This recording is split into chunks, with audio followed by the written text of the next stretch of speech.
ومن يضلل فلا هادي له واشهد ان لا اله الا الله وحده لا شريك له ونشهد ان محمدا عبده ورسوله ارسله بالهدى ودين الحق ليظهره على الدين كله وكفى بالله شهيدا. اللهم صل على محمد وعلى ال محمد كما صليت على إبراهيم وعلى آل إبراهيم وبارك على محمد وعلى آل محمد كما باركت على إبراهيم وعلى آل إبراهيم إنك حميد مجيد. أما بعد فإن خير الكلام كلام الله وخير الهدي هدي محمد صلى الله عليه وسلم وشر الأمور محدثاتها وكل محدثة بدعة وكل بدعة ضلالة وكل ضلالة في النار.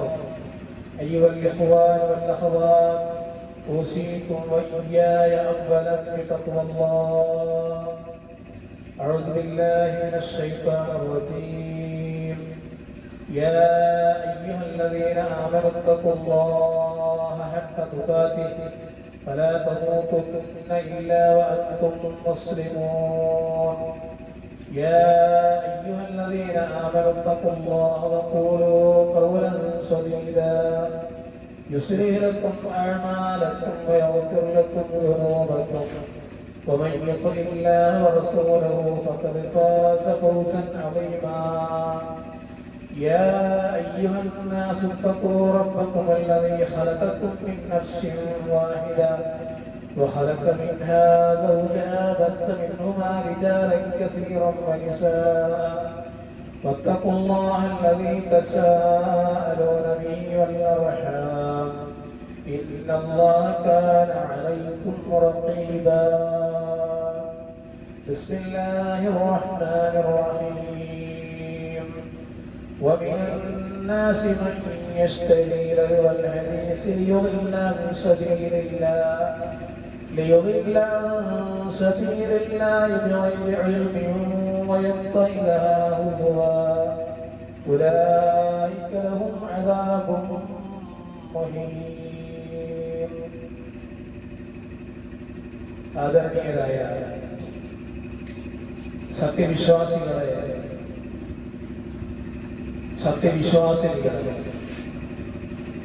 അല്ലാഹു സുബ്ഹാനഹു വ തആലയുടെ നിയമങ്ങളും നിർദ്ദേശങ്ങളും ജീവിതത്തിന്റെ എല്ലാ മേഖലകളിലും യഥാവിധി ഉൾക്കൊണ്ട് അല്ലാഹു ഇഷ്ടപ്പെടുന്ന മുത്തഖിയായി ജീവിക്കണമെന്ന് എന്നോടും നിങ്ങൾ ഓരോരുത്തരോടും വസിയ്യത്ത് ചെയ്യുകയാണ്. അല്ലാഹു സുബ്ഹാനഹു വ തആല അവൻ ഇഷ്ടപ്പെടുന്ന ഈമാനും തഖ്വയും ഉൾക്കൊണ്ട് ജീവിക്കുന്ന മുത്തഖീങ്ങളുടെ കൂട്ടത്തിൽ നമ്മെ എല്ലാവരെയും ഉൾപ്പെടുത്തി അനുഗ്രഹിക്കുമാറാകട്ടെ. സഹോദരന്മാരെ, സഹോദരികളെ, പ്രവാചകന്റെയും അനുചരന്മാരുടെയും കാലഘട്ടത്തിന് ശേഷം മുസ്ലിം സമൂഹത്തെ ബാധിക്കുന്ന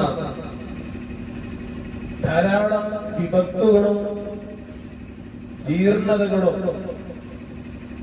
അതിനെക്കുറിച്ചുള്ള മുന്നറിയിപ്പുകളുമൊക്കെ പ്രവാചകന്റെ അധ്യാപനങ്ങളിൽ നമുക്ക് കാണുവാൻ സാധിക്കും. വലിയ ഒരു വിപത്തിന് ശേഷമാണ് നമ്മൾ നമ്മുടെ ജീവിതവുമായി മുന്നോട്ട് പോകുന്നത്. എന്നാൽ അതിനേക്കാൾ വലിയ വിപത്തുകൾ ഇന്ന് സമൂഹം അനുഭവിച്ചുകൊണ്ടിരിക്കുന്നുണ്ട് എന്നത് യാഥാർത്ഥ്യമാണ്. അതാണ് ധാർമ്മിക അധപ്പതനം എന്ന് പറയുന്നത്. അത് ഗുരുതരമായിട്ടുള്ള ഒരു സാമൂഹിക ദുരന്തമാണ്.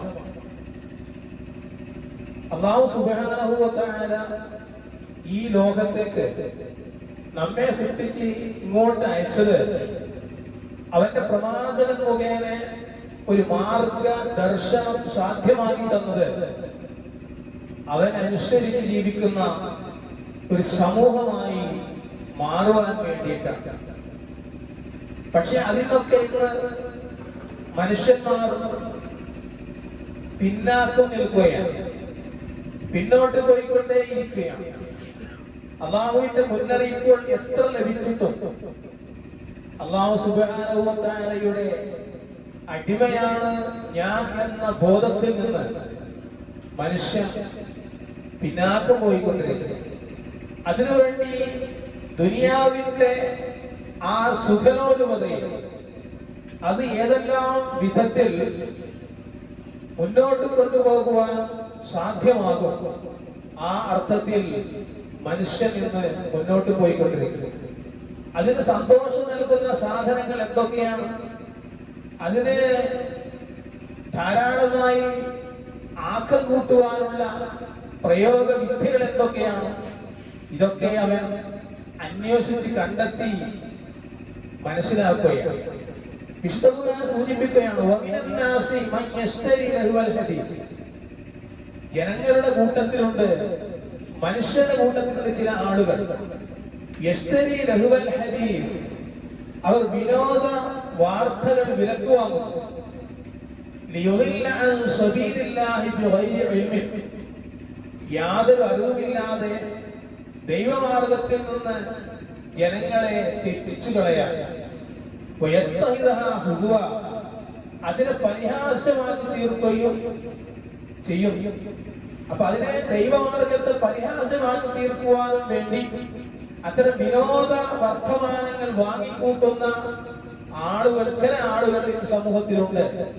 ഉലായിക്കലഹും അദാബും മുഹീൻ, അക്കൂട്ടർക്ക് അത്തരക്കാർക്ക് അപമാനകരമായ ശിക്ഷയാണ് ഉള്ളത് എന്ന് ഖുർആൻ മുന്നറിയിപ്പ് നൽകുകയാണ്. സഹോദരന്മാരെ, സഹോദരികളെ, നമ്മുടെ സമൂഹം, ആ സമൂഹത്തിലെ ഓരോ ദിവസത്തെയും കണക്കുകൾ നമ്മൾ എടുക്കണം. അങ്ങനെ എടുത്ത് പരിശോധിക്കുമ്പോ സാമൂഹിക രംഗം വളരെ മലീമസമായി കൊണ്ടിരിക്കുക. മാറുന്ന കഥകളാണ് നമ്മൾ കേട്ടുകൊണ്ടിരിക്കുന്നത്.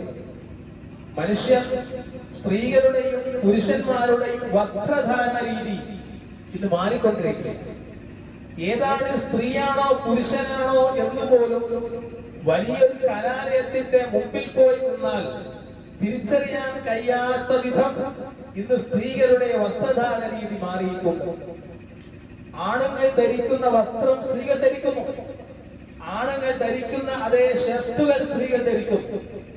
തലയിൽ തിരിച്ചറിയപ്പെടാൻ ഒരു ചെറിയ ഷാളോ തട്ടമോ ഇടുകയും ചെയ്യും. എന്നിട്ട് വീട്ടിൽ നിന്നിറങ്ങി തിരിച്ച് വീട്ടിലേക്ക് എത്തുന്നത് വരെ ധാരാളം പ്രാവശ്യം ബസ്സുകളിലും റോഡുകളിലും ഒക്കെ നടന്നുകൊണ്ടിരിക്കുമ്പോ ആ തട്ടമിട്ടും ഇങ്ങനെ മറച്ചു തിരിച്ചുകൊള്ളുകയാണ്.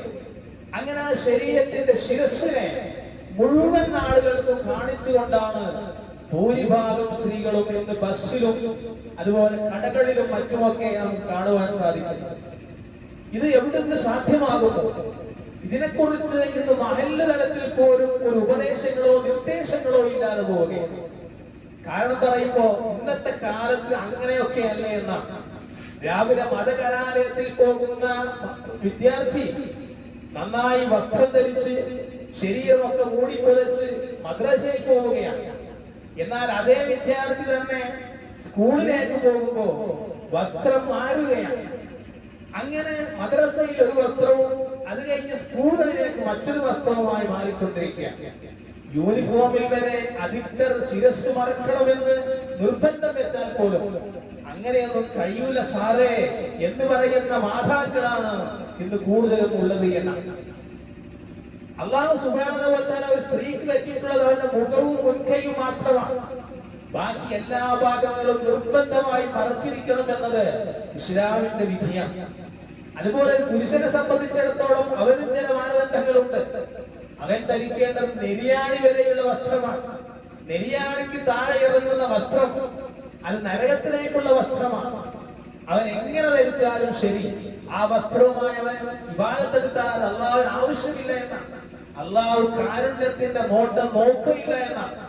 ഈ ഭാഗം ഗൗരവമായി നമ്മൾ മനസ്സിലാക്കേണ്ടതുണ്ട്. മറ്റൊന്ന് പരപുരുഷന്മാരോടൊപ്പമുള്ള സ്ത്രീകളുടെ ആട്ടങ്ങൾ ഇന്ന് വർദ്ധിച്ചുകൊണ്ടിരിക്കുകയാണ്. എവിടെ ചെന്ന് നോക്കിയാലും ഏത് വിധേയ നമ്മൾ പോകുമ്പോഴും അന്യ സ്ത്രീകളുമായിട്ടുള്ള പരപുരുഷ ബന്ധങ്ങൾ ഇന്ന് വർദ്ധിച്ചുകൊണ്ടിരിക്കുന്നു എന്നത് നമുക്ക് കാണുവാൻ സാധിക്കുന്നുണ്ട്. അതുകൊണ്ട് തന്നെ വിശ്വാസിയെ സംബന്ധിച്ചിടത്തോളം പ്രവാചകന്റെ ഭാര്യമാരെ ഉണർത്തിക്കൊണ്ട് ലോകത്തുള്ള മുഴുവൻ വിശ്വാസികളെയും സൂചിപ്പിച്ചുകൊണ്ട് ഖുർആൻ അല്ലാഹു പറയുന്നുണ്ട്, ഫലാ തഖ്ളഅന ബിൽ ഖൗൽ, നിങ്ങൾ അനുനയ സ്വരത്തിൽ സംസാരിക്കരുത്. അനുനയ സ്വരം എന്ന് പറയുന്നത് കൊഞ്ചിക്കൊഴഞ്ഞ് സംസാരിക്കരുത് എന്നാണ്. അങ്ങനെ നിങ്ങൾ സംസാരിക്കുമ്പോ അപ്പോൾ ഹൃദയത്തിൽ രോഗമുള്ള ആളുകൾ അവർക്ക് മോഹം തോന്നിയേക്കും. ന്യായമായ വാക്ക് നിങ്ങൾ പറഞ്ഞുകൊള്ളുക. എന്താണോ നിങ്ങൾക്ക് പറയാനുള്ള സാഹചര്യം വരും, ചിലപ്പോൾ സമൂഹത്തിൽ ഇടപെടേണ്ടി വരും. ആ വിഷയങ്ങളൊക്കെ നിങ്ങൾ ഗൗരവമായിട്ടുള്ള വളരെ കൃത്യമായ വാക്കേ നിങ്ങൾ പറയാൻ പാടുള്ളൂ. ആ വാക്കിൽ നിന്ന് കൊഞ്ചിക്കൊഴിഞ്ഞ രൂപത്തിലേക്ക് കൊണ്ടുവരാൻ നിങ്ങൾ അങ്ങനെ നിൽക്കരുത് എന്ന് പ്രവാചകന്റെ ഭാര്യമാരോട് ഖുർആൻ ഉണർത്തുന്നുണ്ട്. അത് ലോകത്തുള്ള മുഴുവൻ സ്ത്രീകളോടുള്ള ഉപദേശമാണ് എന്ന് മനസ്സിലാക്കുന്നത്. വിശ്വാസിക്കും വിശ്വാസിനിയോടും അള്ളാഹു ഇങ്ങനെ ഉയർത്തുന്ന ഭാഗം തന്നെ ഖുർആനിൽ നമുക്ക് കാണുവാൻ സാധിക്കും. റസൂലുള്ളാഹി സ്വല്ലല്ലാഹു അലൈഹി വസല്ലം പറയാണ്, അയ്യും അംറഅത്തിൻ ഇസ്തദഅതറത് ഫമറത് അലാ ഖൗമിൻ യജിദു മിൻ ദീഹാ, സുഗന്ധം പൂശി ജനങ്ങൾക്കിടയിലൂടെ അവർ ആ വാസന ഒന്ന് അനുഭവിക്കട്ടെ എന്ന് കരുതി ഒരു സ്ത്രീ നടന്നു പോയാൽ ഫഹിയ സാനിയ, അവൾ വ്യഭിചാരിണിയാണ് എന്ന് ഖുർആൻ പ്രവാചകൻ സല്ലല്ലാഹു അലൈഹി വസല്ലം പഠിപ്പിക്കുന്നത്. അബൂ ഹുറൈറ റളിയല്ലാഹു അൻഹു നിവേദനം ചെയ്ത മറ്റൊരു ഹദീസിൽ പ്രവാചകൻ പറയുകയാണ്, സിഫാനി മിൻ അഹ്ലിന്നാർ, രണ്ട് വിഭാഗം ആളുകൾ ഒരു നരകത്തിലുള്ള ആൾക്കാർ, ഒരു നരകത്തിലേക്കുള്ളതാണ്. ലം അറഹുമ, ഞാൻ അവരെ കണ്ടിട്ടില്ല. റസൂൽ പറയാ, ഞാൻ അവരെ കണ്ടിട്ടില്ല. പശുവിന്റെ വാലുകൾ പോലെ ചാട്ടവാറുകൾ കൊണ്ട് കൊണ്ടു നടക്കുന്ന ഒരു വിഭാഗം. ജനങ്ങളെ അവർ അതുകൊണ്ട് ഇങ്ങനെ അടിച്ചുകൊണ്ടിരിക്കും. അതാണ് അവരുടെ സ്വഭാവം. ഒന്ന്. രണ്ടാമത്തെ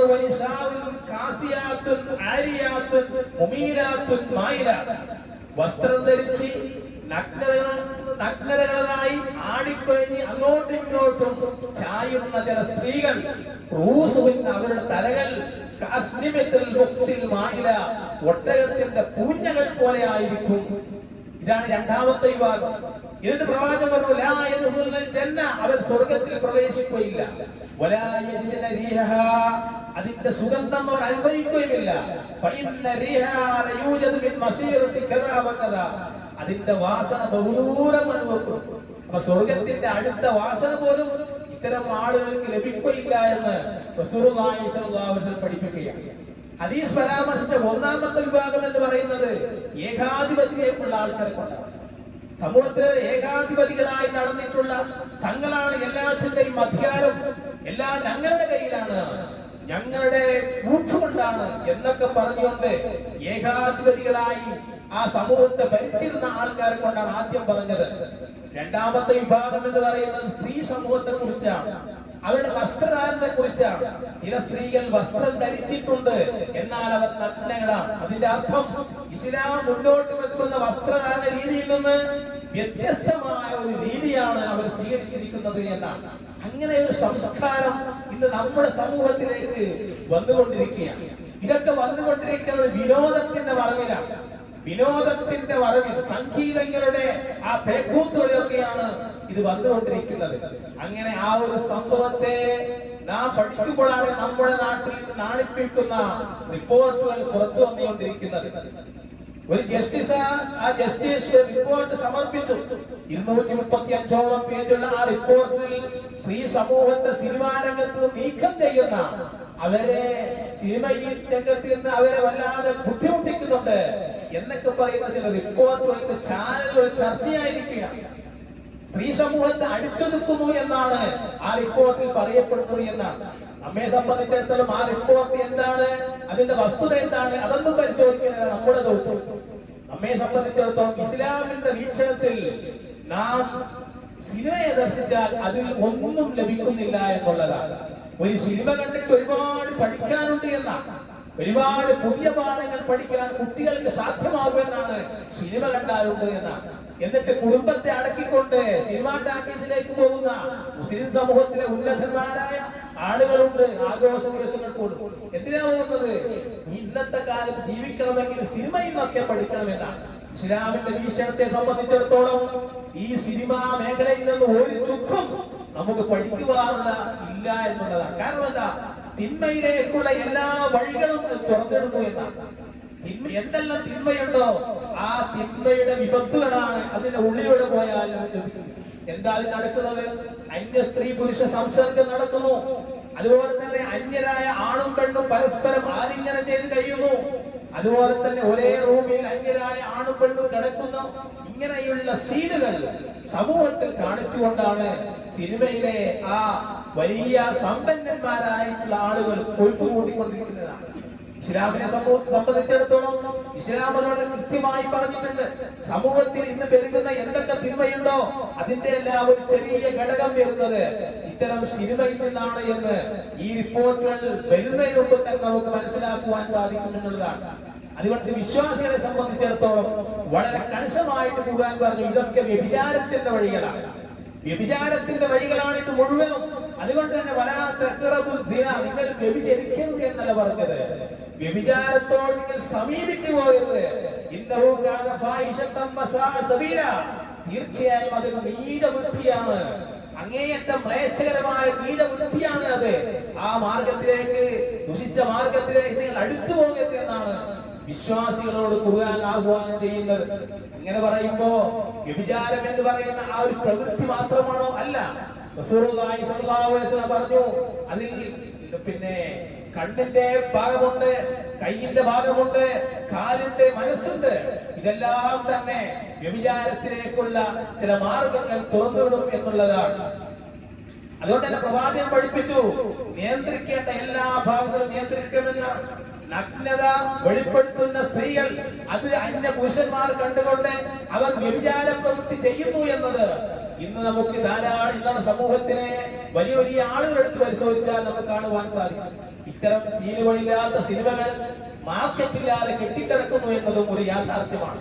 അതുകൊണ്ട് നമ്മെ സംബന്ധിച്ചിടത്തോളം സാംസ്കാരിക ചുഴി നേരിടുന്ന നമ്മെ ധാർമ്മികപരമായ അധപ്പതനത്തിലേക്ക് വഴിവെക്കുവാൻ ഈ മേഖല മുന്നോട്ട് വെച്ചിട്ടുണ്ട് എന്ന യാഥാർത്ഥ്യമാണ്.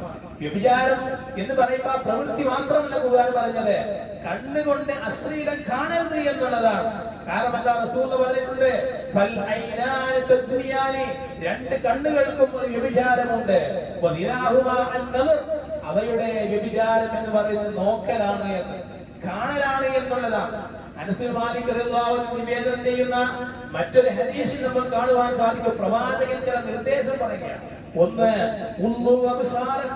നിങ്ങളുടെ ദൃഷ്ടികൾ താഴ്ത്തണം. അങ്ങാടിയുടെ പോകുമ്പോ അല്ലെങ്കിൽ ഏതെങ്കിലും സ്ഥലത്ത് യാത്ര പോകുമ്പോ നിങ്ങൾക്ക് കാണാൻ പറ്റാതെ കണ്ടാൽ നിങ്ങൾ താഴ്ത്തണം നിങ്ങളുടെ ദൃഷ്ടികൾ. വൈദ്യക്കും അതുപോലെ നിങ്ങളുടെ അക്രമങ്ങൾ നിങ്ങളുടെ കൈകളെ പിടിച്ചു വെക്കണം. ഗുഹ്യാവയവങ്ങളെ നിങ്ങൾ കാത്തു സൂക്ഷിക്കണം. ഇത് വിശ്വാസികളോട് പ്രവാചകൻ പഠിപ്പിക്കുന്ന ഭാഗമാണ്. ഈ രണ്ട് കാര്യങ്ങൾ വിശ്വാസികൾക്കുണ്ട്, വിശ്വാസികൾക്കുമുണ്ട് എന്ന കാര്യം നാം ഒരിക്കലും മറന്നുകൂടെ സഹോദരന്മാരെ. അന്യ സ്ത്രീ പുരുഷന്മാർ ഇടകലർന്നുകൊണ്ടും വർത്തമാനം പറഞ്ഞുകൊണ്ടും മാത്രമല്ല പാതിരാക്കി ഇരുട്ടിക്കഴിഞ്ഞാൽ പോലും വലിയ വലിയ കവലകൾക്കുള്ളിൽ ഇരുന്നുകൊണ്ട് സ്ത്രീകളും പുരുഷന്മാരും വർത്തമാനം പറഞ്ഞുകൊണ്ട് ആ രംഗം വളരെ മോശമാക്കുന്ന വലിയ വലിയ ടൗണുകളിൽ പോയാൽ നമുക്ക് കാണുവാൻ സാധിക്കുന്നു. ആരായാലും കൂടെ ഉള്ളത് മുസ്ലിം സമൂഹമാണ്, തലയിലെ തട്ടമുണ്ടി എന്ന തിരിച്ചറിവാണ്. അങ്ങനെ മുസ്ലിമാണോ എന്ന് മനസ്സിലാക്കുന്നത് എന്നാണ്. അത്രത്തോളം നമ്മുടെ സാംസ്കാരിക അധപ്പതനം സംഭവിച്ചുകൊണ്ടിരിക്കുകയാണ്. ധാർമ്മികത ഇല്ലാതെ പോവുകയാണ്. ഖുർആനിന്റെ വായനയില്ല, നമസ്കാരമില്ല, മതത്തിന്റെ ഒരു ഭാഗം പോലും ഇല്ലാതെ കിടക്കുന്ന രംഗങ്ങൾ നമുക്ക് ഇന്ന് ആധുനിക സമൂഹത്തിൽ കാണുവാൻ സാധിക്കും. പ്രവാചകൻ സല്ലല്ലാഹു അലൈഹി വസല്ലം പറഞ്ഞിട്ടുണ്ട്, ലാ യഖ്ലുവന്ന അഹദുകും ബിഇംറ, നിങ്ങൾ അന്യ സ്ത്രീയുമായി തനിച്ചാകരുത്. ഒരു സ്ത്രീ മാത്രമുള്ളതെങ്കിൽ അന്യമാണെങ്കിൽ അന്യരാ ഒരാളവിടെ നിൽക്കരുത്. നിശ്ചയം മൂന്നാമനായ പിശാചുണ്ടാകും, അവൻ പല പണികളും ഒപ്പിക്കും. അതുകൊണ്ട് തനിച്ചാവാൻ പാടില്ല. സ്ത്രീകളുടെ സുരക്ഷിതത്വം, ആ സംരക്ഷണ ഇസ്ലാം കർക്കശമാക്കിയതുപോലെ ലോകത്ത് ഒരു ഇസങ്ങൾക്ക് മുന്നോട്ട് വെക്കാൻ കഴിയില്ല, ഒരു ദർശനങ്ങൾക്ക് അവതരിപ്പിക്കാൻ കഴിയില്ല. അത്രമാത്രം സ്ഥാനവും പക്വതയുമാണ് ഇസ്ലാം സ്ത്രീക്ക് നൽകിയിട്ടുള്ളത് എന്നാണ്. അവർക്ക് സഞ്ചാര സ്വാതന്ത്ര്യം കൊടുത്തിട്ടുണ്ട്, അവർക്ക് എല്ലാ വിഷയങ്ങളും ഇടപെടാൻ അവസരം കൊടുത്തിട്ടുണ്ട്. എവിടെയും ചെന്ന് തങ്ങളുടെ കാര്യങ്ങൾ അവതരിപ്പിക്കുവാനും ഏത് ജോലി ചെയ്യുവാനും ഇസ്ലാം അവസരം കൊടുത്തിട്ടുണ്ട്. പക്ഷേ അതൊക്കെ ഇസ്ലാം നിഷ്കർഷിക്കുന്ന വസ്ത്രധാരണയുടെ മാനദണ്ഡത്തിന്റെ അടിസ്ഥാനത്തിലായിരിക്കണം എന്നതാണ് ഇസ്ലാം പഠിപ്പിക്കുന്നത്. അതനുസരിച്ചുകൊണ്ട് എന്തും ചെയ്യാനും ഏത് ജോലിക്ക് പോകുവാനും ഇസ്ലാം അവർക്ക് നിർദ്ദേശം കൊടുക്കുന്നു. ഏതുവരെ നോക്കൂ നിങ്ങള്, യാത്രയിൽ മഹ്റം നിർബന്ധമാണ്. ഒരു പെണ്ണിനെ തനിച്ച് യാത്ര ചെയ്യാൻ പാടില്ല എന്നത് ഇസ്ലാമിന്റെ കൽപ്പനയാണ്. മഹ്റം ഉണ്ടായിരിക്കണം. ഇബ്നു അബ്ബാസ് റളിയല്ലാഹു പറയാണ്, റസൂലുള്ളാഹി സ്വല്ലല്ലാഹു അലൈഹി വസല്ലം പറയുന്നുണ്ട്, ലാ യഖ്ലുവന്ന റജുലുൻ ബിഇംറാത്തിൻ ഇല്ലാ വഅഹു മഹ്റമിൻ. ഒരു പുരുഷനും, അതായത് ഒരു പുരുഷൻ മഹ്റമുള്ള ആ ഒരു പുരുഷൻ ഇല്ലാത്ത അവസ്ഥയിൽ മറ്റൊരു സ്ത്രീയുമായി തനിച്ചാകരുത്. വലാ തുസാഫിറുൽ മർഅതു ഇല്ലാ മഅദി മഹ്റമിൻ. ഒരു സ്ത്രീ തന്റെ മഹ്റമിനോടൊപ്പം അല്ലാതെ യാത്ര ചെയ്യരുത്. അപ്പൊ യാത്രക്ക് പോകുമ്പോഴൊക്കെ എന്ത് ചെയ്യണം? മഹ്റം ഉണ്ടായിരിക്കും. ആരായി മഹ്റം എന്ന് പറഞ്ഞാൽ വിവാഹബന്ധം, അതായത് നിഷേധിക്കപ്പെട്ടത് വിവാഹബന്ധം ഇല്ല, പിന്നെ അതിന് ഒഴിവായ ആളുകൾ. അപ്പൊ ഒറ്റയ്ക്ക് സ്ത്രീ തനിച്ചു പോകരുത് എന്ന്. അങ്ങനെ പോയാൽ എന്താ? അബദ്ധങ്ങൾ ഉണ്ടാകും, അപകടങ്ങൾ ഉണ്ടാകും. എന്നാൽ ഇന്നത്തെ ചാനലുകാരും അതൊക്കെ ചാനലിൽ വന്നുകൊണ്ട് പറയുന്നെന്താ? വളരെ നിർഖണിക്കുന്ന ആ രംഗങ്ങളൊക്കെയാണ്. അതൊക്കെ പുറത്തു വരണമെന്ന് ഇപ്പൊ പറഞ്ഞുകൊണ്ടിരിക്കുന്നു. പക്ഷേ ഇസ്ലാം വളരെ കൃത്യമായി തന്നെ പറഞ്ഞു, വളരെ കൃത്യമായി, വളരെ വ്യക്തമാക്കി തന്നെ പറഞ്ഞു. അതായത് ഈ സിനിമയിലേക്ക് വരുന്ന ആളുകൾ, സ്ത്രീകൾ, ആ സ്ത്രീകളുടെ ഉന്നമനം ആഗ്രഹിക്കുന്നത് അവരെല്ലാം മനസ്സിലാക്കിയിട്ടാണ്. ഇത്തരം മ്ലേച്ഛ പ്രവൃത്തി മുഴുവൻ അവിടെ നടക്കും എന്ന് മനസ്സിലാക്കിയിട്ട് തന്നെയാണ് സ്ത്രീ സമൂഹം ആ മേഖലയിലേക്ക് നീങ്ങിക്കൊണ്ടിരിക്കുന്നത്. അതുകൊണ്ട് ഇസ്ലാമിക സമൂഹത്തിന് ഇങ്ങനെയുള്ള വിഷയങ്ങളിൽ കൃത്യമായിട്ടുള്ള അജണ്ട ഉണ്ടായിരിക്കേണ്ടതുണ്ട്. വളരെ കൃത്യമായിട്ടുള്ള പാഠങ്ങൾ ഉൾക്കൊള്ളേണ്ടതുണ്ട്. കാരണം അവൻ പഠിപ്പിച്ച പ്രവാചകന്റെ അധ്യാപനങ്ങൾ വളരെ കൃത്യമായിട്ട് ഉൾക്കൊണ്ടുള്ള കുടുംബാന്തരീക്ഷത്തെ ഉണ്ടാക്കിയെടുക്കുവാൻ മുസ്ലിം സമൂഹത്തിന് ബാധ്യതയുണ്ട് എന്നാണ് ഇത്തരം റിപ്പോർട്ടിന്റെ പിന്നാമ്പുറങ്ങളിലൂടെ നാം പോകുമ്പോ നമുക്ക് മനസ്സിലാകുക. പ്രവാചകൻ പറഞ്ഞു, നിങ്ങളിൽ ഒരാൾ ഇരുമ്പിന്റെ ആണി, നിങ്ങൾ ഒരാൾ ഇരുമ്പിന്റെ ആണി സ്വന്തം തലയിൽ തറക്കുന്നതാണ് അവൻ ഏറ്റവും ഉത്തമമായിട്ടുള്ളത്. അവന് അനുവദനമില്ലാത്ത ഒരു സ്ത്രീയെ സ്പർശിക്കുന്നതിനേക്കാൾ നല്ലത് ഒരാണിയെടുത്ത് അവന്റെ തലയിൽ ഇങ്ങനെ തറക്കുന്നതാണ് എന്ന് പ്രവാചകൻ പഠിപ്പിച്ചിട്ടുണ്ട്. ഇന്ന് മഹ്റമില്ലാത്തവരുമായിട്ടുള്ള തൊട്ടുരുമി നടക്കലും ഇടപഴകലും ഇതൊക്കെ ഇന്ന് സമൂഹത്തിൽ വർദ്ധിച്ചുകൊണ്ടിരിക്കുകയാണ്. യാത്രയിലും അങ്ങാടികളിലും വളരെ കൃത്യമായിട്ടുള്ള ഇസ്ലാമിന്റെ എല്ലാം വലിച്ചെറിഞ്ഞുകൊണ്ടുള്ള ഒരു രീതി ഇന്ന് സമൂഹത്തിൽ വർദ്ധിച്ചുകൊണ്ടിരിക്കുന്നുണ്ട്. ഈ റിപ്പോർട്ടിന്റെ പശ്ചാത്തലത്തിലൊക്കെ വിശ്വാസികളെ സംബന്ധിച്ചിടത്തോളം അവർക്കുള്ള പാഠം എന്ന് പറയുന്നത് പ്രവാചകന്റെ അധ്യാപനങ്ങൾ എന്താണ്, എങ്ങനെയാണ് പ്രവാചകൻ ഇസ്ലാം നമ്മോട് കാര്യങ്ങൾ മുന്നോട്ട് ചെയ്യാൻ പറയുന്നത്, ആ അർത്ഥത്തിലുള്ള ഒരു സംസ്കാരം വീടകങ്ങളിൽ ഉണ്ടാക്കണമെന്നാണ് നമ്മോട് പറയുന്നത്. വിനോദ വർത്തമാനങ്ങൾ എന്ന് പറയുമ്പോൾ സംഗീതത്തിന്റെ എല്ലാ മാനദണ്ഡങ്ങളും മനുഷ്യർ ഉപയോഗിക്കുകയാണ്. അത് നല്ലതല്ലേ? സംഗീതം ഉപയോഗിച്ചുകൊണ്ടുള്ള പരിപാടി ഉണ്ടാവും, മനസ്സിന് വല്ലാത്ത സന്തോഷമല്ലേ എന്നൊക്കെ പറയുന്ന ആളുകളുണ്ട്. കാരണം അത് ശൈത്താന്റെതാണ്, പിശാചിന്റെ വഴിയാണ് എന്ന് കൃത്യമായി മനസ്സിലാക്കുവാൻ നമുക്ക് സാധിക്കേണ്ടതുണ്ട്. അപ്പൊ ഇത്തരം റിപ്പോർട്ടുകൾ സത്യവിശ്വാസിക്ക് നൽകുന്ന പാഠം എന്നത് സ്ത്രീകളുടെ സുരക്ഷയും സ്ത്രീയുടെ സംരക്ഷണവും ഇസ്ലാം കൃത്യമായി അവതരിപ്പിച്ചിട്ടുണ്ട്. അതിനേക്കാൾ അപ്പുറത്ത് ആര് സുരക്ഷയ്ക്ക് വന്നാലും അതിനെ ഇസ്ലാമിനേക്കാൾ മറയിടുവാൻ സാധ്യമല്ല എന്ന് കാലം തെളിയിച്ചു വരികയാണ്. അപ്പൊ ഇത്തരം ധാർമ്മിക വിപത്തുകളിൽ നിന്ന്, ധാർമ്മികത ചോർന്നു പോകുന്നതിൽ നാം വളരെയധികം ജാഗരൂകരാവണമെന്നാണ് ഈ റിപ്പോർട്ടുകളുടെ ഉൾഭാഗം വായിക്കുമ്പോ നമുക്ക് മനസ്സിലാകുന്നത്. അല്ലാഹു സുബ്ഹാനഹു വ തആല യഥാർത്ഥത്തിലുള്ള ശൈലിയിലും കൃത്യമായ അജണ്ടയിലും ആ പ്രവാചകന്റെ അധ്യാപനം ഉൾക്കൊണ്ടുള്ള ജീവിതത്തിലും അങ്ങനെ മുന്നോട്ട് പോകുവാൻ അല്ലാഹു നമ്മെ അനുഗ്രഹിക്കുമാറാവട്ടെ.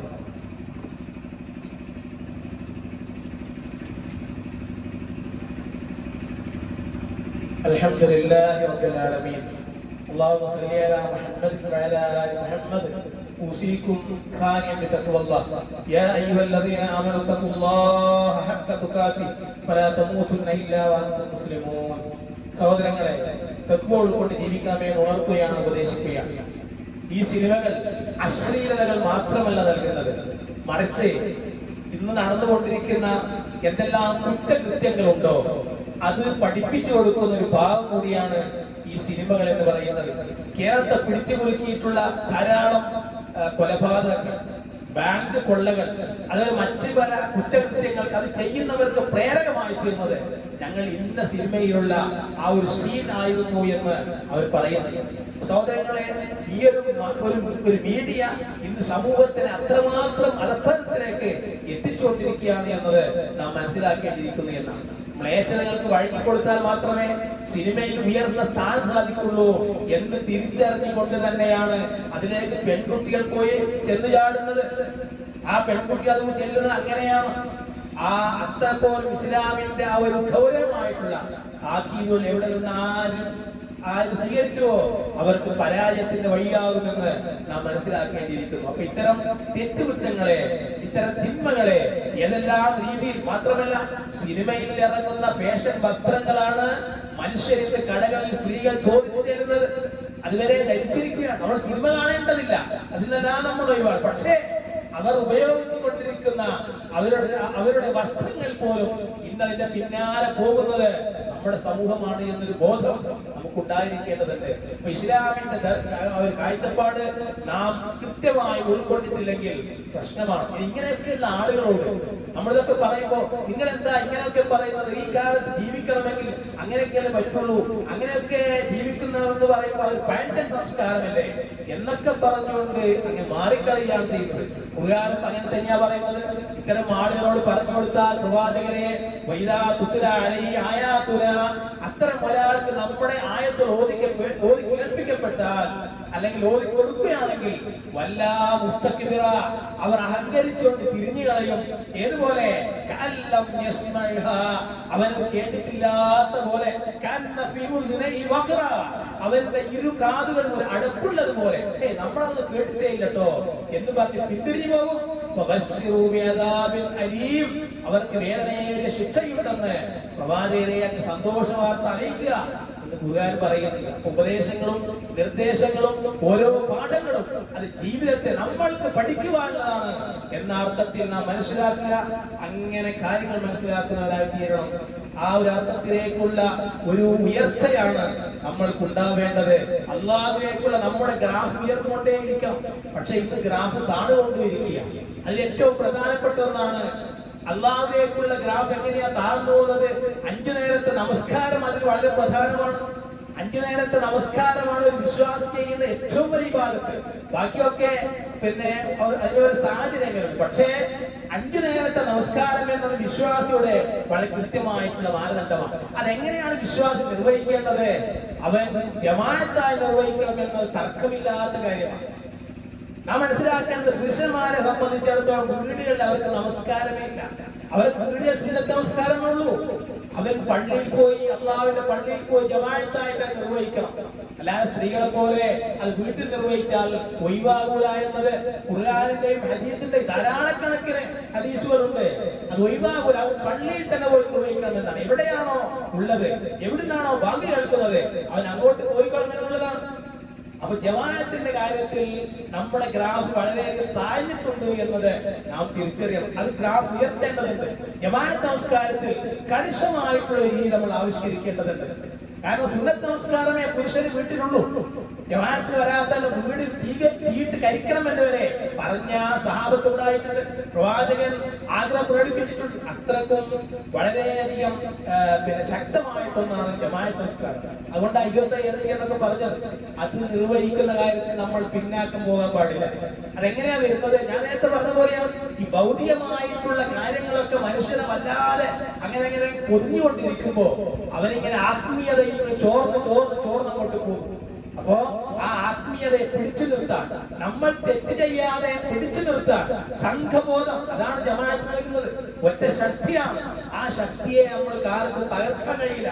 ആ ഒരു ശക്തി എന്ന് പറയുന്നത് ജമാഅത്ത് നമസ്കാരങ്ങളാണ് പ്രഖ്യാപിക്കുന്നത്. അതുകൊണ്ട് സഹോദരങ്ങളെ, ജമാഅത്തിന്റെ കാര്യത്തിൽ എന്റെ മുമ്പിലുള്ള സഹോദരങ്ങൾ, ഈ കുത്തുബ നിങ്ങളോട് എപ്പോഴും ആവർത്തിക്കണം എന്നല്ല, ജമാഅത്ത് നമസ്കാരത്തിന്റെ കാര്യങ്ങൾ കൃത്യമായിട്ടൊരു നിലപാട് നമുക്കുണ്ടാവുക.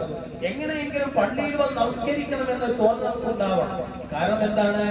നാളെ നമുക്ക് ഇന്ന് ഒരാൾ തീരുമാനിക്കുകയാണ്, ഇന്നൊക്കെ ഇങ്ങനെ കഴിഞ്ഞു, നാളെ തുടങ്ങി നമുക്ക് പള്ളിയിലേക്ക് വരാം, ചിലപ്പോ നാളെ തുടങ്ങി വരാമെന്ന് അവൻ തീരുമാനിക്കുമ്പോ അള്ളാഹു അവൻ തിരിച്ചു വിളിക്കും എന്നുള്ളതാണ്. അത്രക്കും ഗ്യാരണ്ടി ഇല്ലാത്ത ഒരു സാധനമാണ് നമ്മളെന്ന് പറയുന്നത്.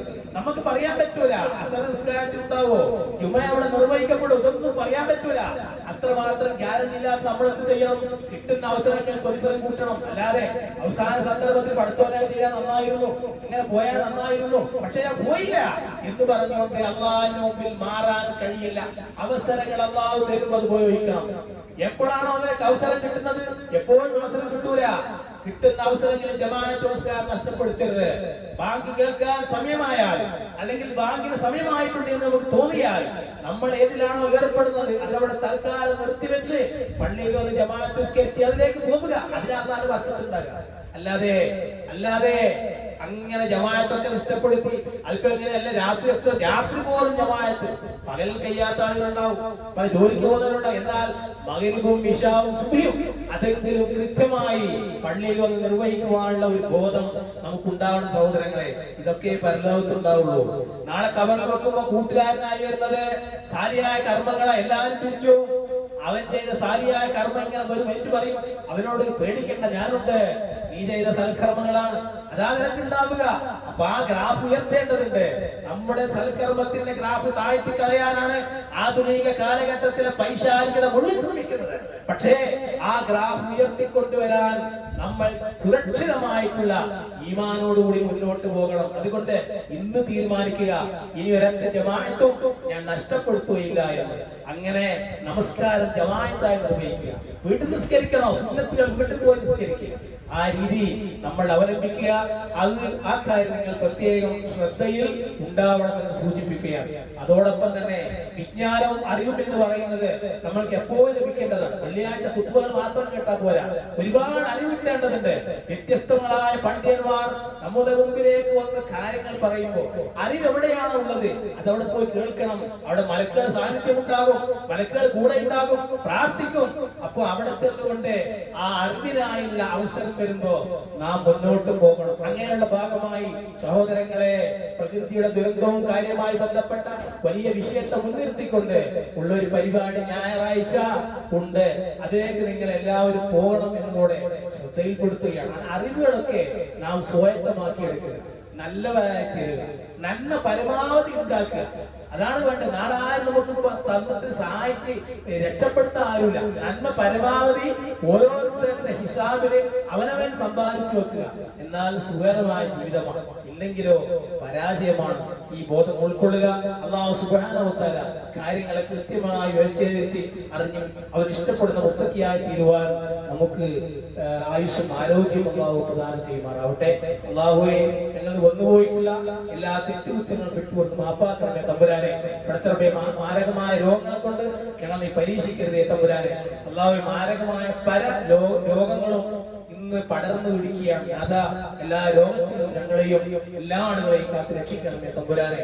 അല്ലാഹുമ്മ ഗ്ഫിർ ലിൽ മുഅ്മിനീന വൽ മുഅ്മിനാത്ത് അൽ മുസ്ലിമീന വൽ മുസ്ലിമാത്ത് അൽ അഹ്യാഇ മിൻഹും വൽ അംവാത്ത് ഇന്നക മുജീബു ദഅവാതി വ ഖാദിൽ ഹാജാത്ത് طيب ثراهم وجل جنة مأواهم.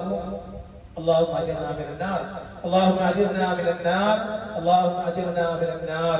ربنا تقبل منا انك انت السميع العليم وتب علينا انك انت التواب الرحيم واغفر لنا يا غافر المذنبين وارحمنا بانوار رحمتك يا ارحم الراحمين. الله اكبر الله اكبر.